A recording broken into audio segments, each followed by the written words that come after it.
এখানে নিয়েছি পাস্তা সিদ্ধ করে নিয়েছি, এখানে পাস্তা আছে। আর এখানে আছে পেঁয়াজ কুচি আর মটরশুঁটি নিয়েছি। আর এখানে নিয়েছি আমি হলুদ গুঁড়ো, লবণ, সামান্য চিনি আর নিয়েছি কাঁচা লঙ্কা। আর এখানে আমি যেটা একটু ডিম ভেজে নিয়েছি, আর এটা একটু সস আছে, এটা দেবো পাস্তাতে। এখানে আমি তেল গরম করতে বসিয়ে দিয়েছি। তেলটা গরম হয়ে গেলে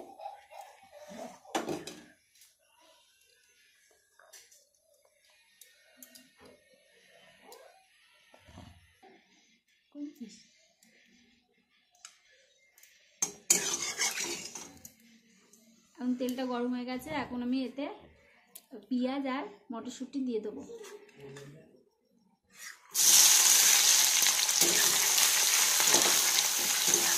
এটা হালকা হালকা ভাজা ভাজা হবে। এখন খাই। ওই দেখ, আই ভাই খাবো, এই যে আই আই মাখন খাবো আমরা। মাখন কৃষ্ণ আর বলরাম মাখন খাচ্ছে। আই আই কৃষ্ণ আই মাখন খাবো, এই যে মাখন মাখন আই মাখন খাবো, এই যে কত মাখন।